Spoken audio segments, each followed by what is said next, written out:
So since everyone is so excited for the World Cup, I thought this would be a good opportunity to talk to you about some popular soccer idioms and expressions. And yes, I said soccer because I'm an American, even though the rest of the world pretty much says football. Not sure why we say soccer, Americans just do, but we do a lot of things that don't make much sense. Keep in mind that even though these idioms are related to soccer and sports, they can be used in a variety of different situations and contexts, and I will show you that and give you some examples as we go through these expressions. The first expression I have for you is to keep one's eye on the ball. So when you're playing soccer or just about any sports, you need to look at the ball. You need to know where it is, and you have to keep your eye on it. So this basically means that you really have to pay attention and stay focused to the activity that you are doing. This could be used not only in sports, you could use it in business as well, that you need to stay focused on what you're doing, or even in school, you need to pay attention, you need to keep your eye on the ball. Okay, you're doing good. Okay, keep your eye on the ball. I'm gonna keep my eye on the ball. Emily and I have a future with a plan. Maybe that's true, but you need to keep your eye on the ball. The next expression is a little similar, but it's still different, and that is to be on the ball. So if you say that you are on the ball, it just means that you are really alert and you are aware of everything that's going on, that you're doing things right, and you say, you know, today I'm really on the ball. I'm really sharp. I know what's happening. I'm focused. I'm on the ball.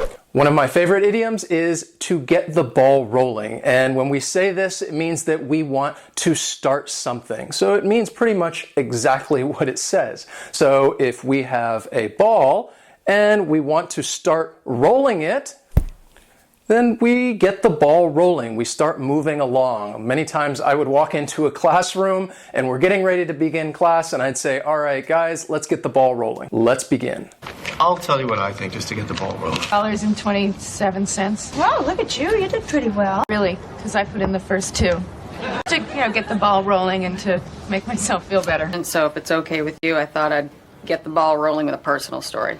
Now, when people are playing soccer, you have to kick the ball. There's a lot of kicking going on. And someone can say that they get a kick out of something, which means that they really enjoy something, they really like it. I get a kick out of watching World Cup matches. I get a kick out of riding a motorcycle. I hope that you guys get a kick out of watching our English lessons, and will hit that like button down below.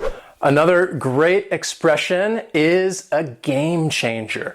So if something is a game changer, then that means that there was some new idea, something happened that really shifted the game in one way or another. So in sports, somebody maybe gets injured and that's a game changer. Or even in business, maybe you have a new computer system that's going to help you and you say, wow, this is a game changer. There's many ways that we can use this expression, but if there's some new idea, something revolutionary that is going to change the way that we do things, it's a game changer. It's a game changer. It's a key. It could break into any system. I met a girl. Oh, really? Spending all this time with her, and she is a game changer. It's kind of a game changer. Come on.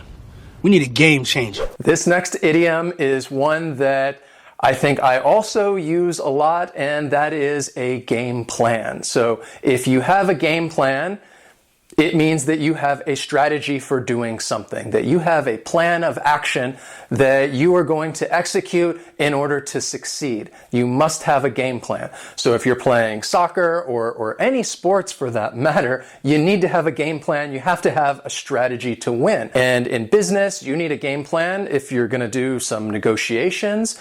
In school, you need a game plan if you're working on some project. Even if you're organizing an event for a friend, you need a game plan. So in soccer, there are referees out there on the field, and they carry a whistle.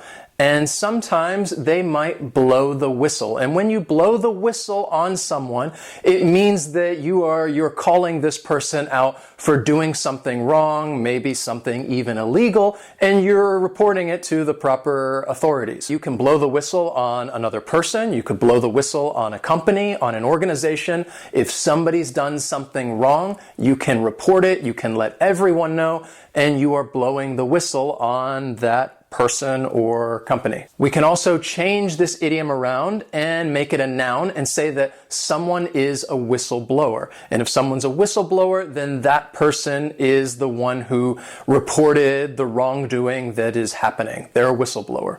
Blow the whistle on someone. Never blow the whistle on family. And thanks for not blowing the whistle on us. You called me the other day. You were going to blow the whistle, right?